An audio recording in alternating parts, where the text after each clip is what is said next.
We got a modified bitumen torch down roof that appears to be nearing the end of its life expectancy. It looks like the coping metal is actually older than the torch down, and so probably time for that to be replaced at some point.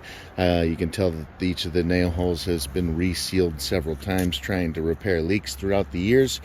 When we see all this wear and tear right here, we know that we are approaching the end of this roof's life. We also have some pretty severe ponding near the drains, both here and over here. This is a big old ponding area. It looks like there's been several repair attempts around the Lennox, well, what do we call this, a package unit.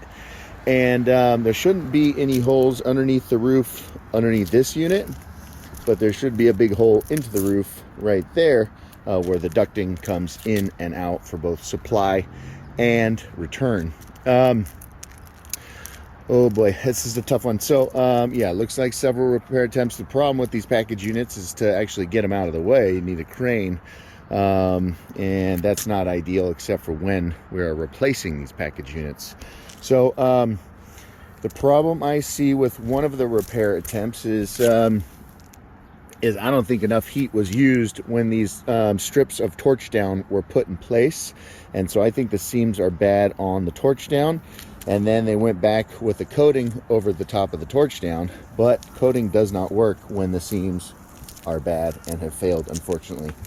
So I haven't pinpointed the leak exactly where it's getting in just yet. Might not be able to with all of the vulnerable areas on this roof, the amount of ponding, and the challenge with the package unit here.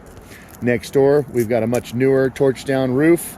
Looks like it's seamed well. I don't see any issues with the seam there.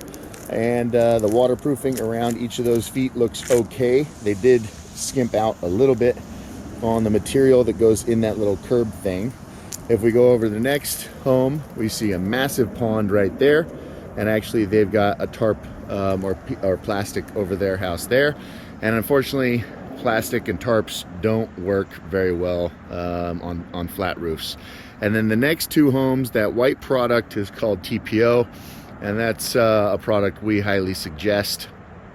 Looks like they even added a few drains on that one in the typical ponding areas for these homes.